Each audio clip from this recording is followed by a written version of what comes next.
Hi friends, welcome to ஜென்டாக் channel. இன்றைக்கி நம்ம என்ன பார்க்க போகிறோம் அப்படின்னா, ரொம்ப சத்து நிறைந்த சிகப்பரிசியில் தான் ஒரு கஞ்சி ரெசிபி பார்க்க போகிறோம். சிகப்பரிசியில் பாலிஷ் செய்யப்படாமல் அது ஒயிட்டாக இல்லாமல் ஃபுல் அண்ட் ஃபுல் ரெட் கலரில் இருக்கிறதுனால அதில் சத்துக்கள் ரொம்ப அதிகமாக இருக்குது. நார்ச்சத்து ரொம்ப அதிகமாக இருக்குது. சிகப்பரிசிக்கு ஒரு பழமொழியே உண்டு. இதுதான் அந்த பழமொழி. அந்த பேக்ரவுண்டில் வருது. மாடு கட்டி போரடித்தால் மாளாது சென்னல் என்று ஆணை கட்டி போரடிச்சிருக்காங்க. இந்த சிகப்பரிசிக்குரிய பழமொழி தான் அது. அதுக்கு என்ன மீனிங் அப்படின்னா,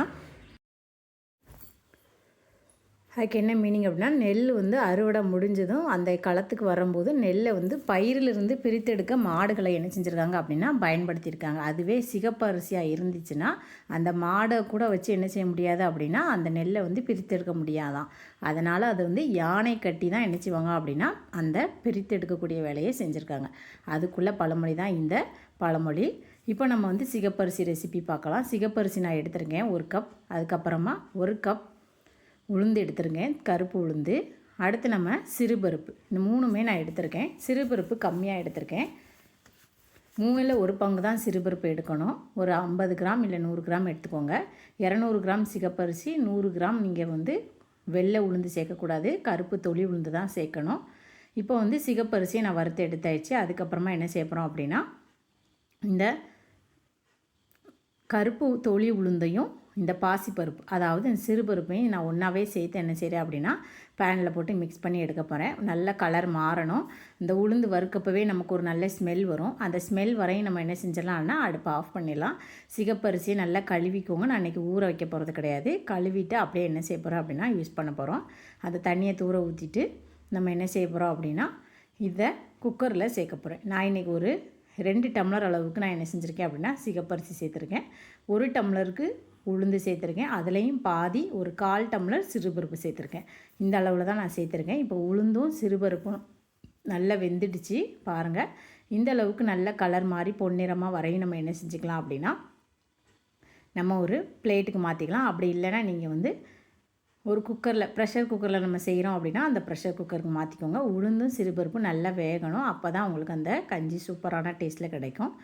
உங்களுக்கு அரிசி வறுத்து எடுக்கணுனாலும் நீங்கள் அதையும் வறுத்து எடுத்துக்கலாம். ஒன்றும் பிரச்சனை கிடையாது. வறுக்கன்னா வறுத்துக்கலாம். அப்படி இல்லை வறுக்க வேண்டாம்னு நினைக்கிறவங்க நீங்கள் சிகப்பரிசி வறுக்க வேண்டாம். இப்போ நான் என்ன செஞ்சிட்டேன் அப்படின்னா உளுந்தும் சிறுபருப்பும் வறுத்துட்டு ப்ரெஷர் குக்கரில் டைரெக்டாக சேர்த்துட்டேன். ப்ரெஷர் குக்கரில் தான் நான் செய்ய போகிறேன். அதனால் சேர்த்துட்டேன். தண்ணி அளவு என்ன அப்படின்னா நீங்கள் அந்த அரிசி எல்லாமே முங்குற அளவு வச்சா போதும். ரொம்ப அதிகமாக தண்ணி வைக்க வேண்டாம்.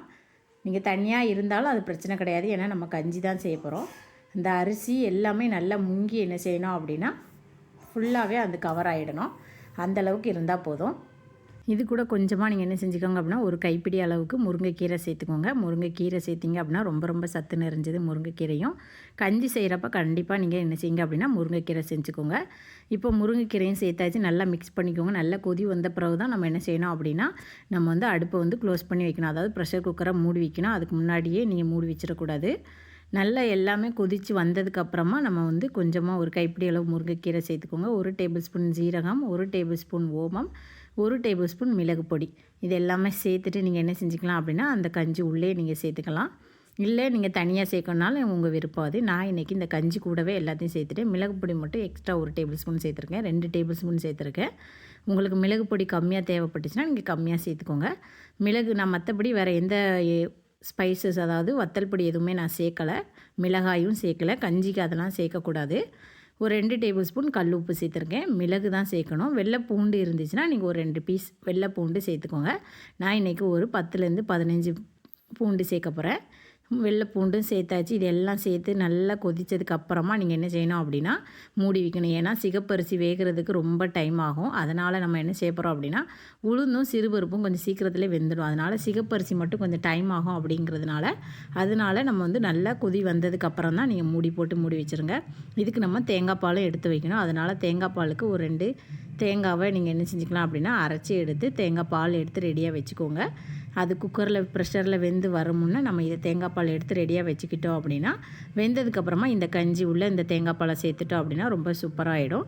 இதுக்கு ஒரு சைடிஷாக துவையலும் யூஸ் பண்ணிக்கலாம். அப்படி இல்லை நீங்கள் வெறும் கஞ்சி குடிக்கணும்னாலும் நீங்கள் குடிச்சிக்கலாம். நான் இன்றைக்கி இதுக்கு சைடிஷாக ஒரு எள்ளு துவையல் ரெடி பண்ணலாம் அப்படின்னு இருக்கேன். தேங்காய் பால் நல்லா திக்காக எடுக்கணும்னா நீங்கள் எடுத்து வச்சுக்கோங்க. நான் ஒரு 2 டம்ளர் 1 டம்ளர் திக்காக உள்ள பால், அடுத்து மீதி இருக்கிற எல்லாத்தையும் நான் எடுத்து வச்சுக்கிட்டேன். இந்த பவுலுக்கு ஒரு அரை பவுல் சேர்த்துருக்கேன். உங்களுக்கு தேவைப்பட்டுச்சுன்னா நீங்கள் கூடுதலாக எடுத்துக்கோங்க. கஞ்சி நமக்கு நல்லா கெட்டியாக தான் வரும். அதனால் நான் தேங்காய் பால் நல்லா திக்காக எடுத்து வச்சுருக்கேன். இப்போ எள்ளு நல்லா வறுத்து எடுத்துக்கலாம். எள்ளு துவையலுக்கு நீங்கள் எள்ளு வறுத்து எடுத்துக்கோங்க. இது கூடவே நம்ம ஒரு 4-5 காஞ்ச மிளகாய் சேர்த்துக்கலாம். ஒரு 5-6 பூண்டு சேர்த்துக்கலாம். அப்புறமா உப்பு, கறிவேப்பிலை. எப்போவும் நம்ம எள்ளு துவையல் எடுக்கிற மாதிரி தான், சேம் ப்ரொசீஜர் தான்.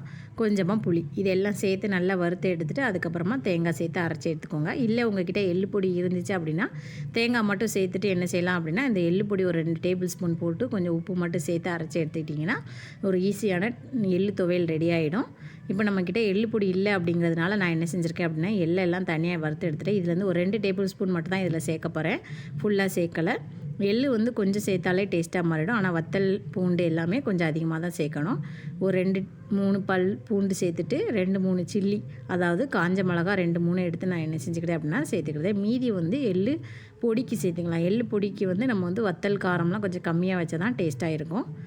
இப்போ இதில் 1 டேபிள் ஸ்பூன் உப்பு சேர்த்தாச்சு. இது நல்லா தண்ணி சேர்த்து அரைச்சி எடுத்துட்டோம்னா நமக்கு ஒரு எள்ளு துவையல் ரெடி ஆகிடுச்சு. புளி சேர்த்துக்கோங்க. கண்டிப்பாக புளி சேர்த்தா தான் அந்த எள்ளு துவையலுக்கு ஒரு செம டேஸ்ட் கிடைக்கும். இப்போ இந்த கஞ்சியும் ஓரளவு ரெடி ஆகிடுச்சு பாருங்கள். இப்போ இதை ஓப்பன் பண்ணி பார்த்தோம் அப்படின்னா நம்ம வச்ச தண்ணி கூடுதலாக இல்லை, கரெக்டாக எல்லாமே வந்திருக்கு. அந்த அரிசி எல்லாம் முங்குற அளவுக்கு நீங்கள் வச்சிங்க அப்படின்னாலே உங்களுக்கு சரியான பதத்தில் கிடச்சிடும். இப்போ பாருங்கள், இது நல்லா தண்ணி கூடுதலாக நீங்கள் ஆட் பண்ணி வச்சாலுமே நல்ல தண்ணியாக தான் இருக்கும். இதுக்கப்புறமா இந்த சிகப்பரிசி கொஞ்சம் வேகங்காமல் இருக்க மாதிரி தெரியும். அதனால் ஒரு மத்து வச்சு நல்லா கடைஞ்சி விட்டுட்டிங்க அப்படின்னா சிகப்பரிசி நல்லா வெந்த மாதிரி ஒரு ஃபீல் வந்துடும். வேகலைனாலும் நீங்கள் மத்து வச்சு மசிக்கிறதுலேயே என்ன செஞ்சிடும் அப்படின்னா வெந்துடும். ஆனால் சிகப்பரிசி என்ன தான் நம்ம வேக வச்சாலும் கொஞ்சம் அந்த அரிசி பதம் இருக்க தான் செய்யும். அதனால் நீங்கள் நல்லா கூட கொஞ்சம் நல்லா மத்து வச்சு நல்லா மிக்ஸ் பண்ணி விட்டுட்டிங்க அப்படின்னா நல்லா சாஃப்டாகிடும்.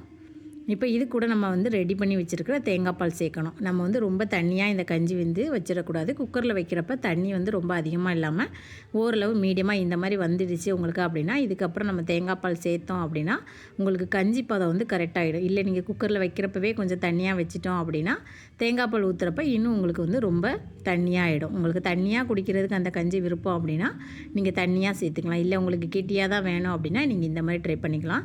இப்போ நம்ம தேங்காய் பால் ஊற்றி நல்லா மிக்ஸ் பண்ணணும். இதே மாதிரி என்ன செஞ்சுக்கலாம் அப்படின்னா நல்லா மிக்ஸ் பண்ண ஆரம்பிச்சிட்டிங்க அப்படின்னா அந்த தேங்காய் பால் கூட என்ன செஞ்சிடும் அப்படின்னா சிகப்பரிசி, உளுந்து, சிறுபருப்பு இது எல்லாமே நல்லா மிக்ஸ் ஆகி ஒரு ஃபார்மில் நமக்கு கிடச்சிடும். ஒரு சூப்பரான கஞ்சி, ஹெல்த்தியான சிகப்பரிசி கஞ்சி நமக்கு கிடச்சிடும். சிகப்பரிசி, கருப்பு உளுந்து, சிறுபருப்பு இது 3மே நல்ல ப்ரோட்டீன் ரிச் தான்.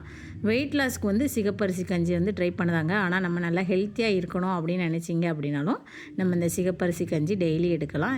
சுகர் பேஷண்ட் தான் எடுக்கணும் அப்படின்லாம் கிடையாது.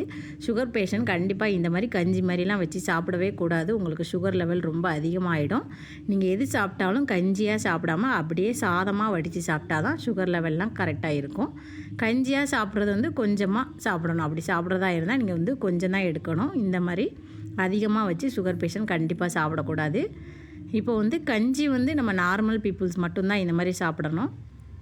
வெயிட் லாஸ்க்கு இது ரொம்ப ரொம்ப யூஸ்ஃபுல்லாக இருக்கும். இந்த சிகப்பரிசி கஞ்சி, உளுந்தங்கஞ்சி இந்த மாதிரி சாப்பிட்றப்ப ரொம்ப ரொம்ப சூப்பராக இருக்கும். இப்போ நமக்கு ஒரு சூப்பரான சிகப்பரிசி கஞ்சி ரெடி ஆகிடுச்சு.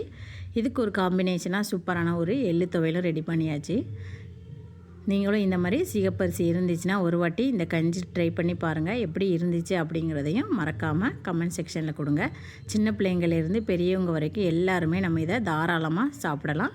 சுகர் பேஷண்ட்டை தவிர மீதி எல்லாருமே டயபெட்டிக் இருக்கிறவங்க இது கொஞ்சமாக சேர்த்தா போதும். ரொம்ப அதிகமாக சாப்பிடக்கூடாது. கஞ்சியாக நீங்கள் சாப்பிடக்கூடாது.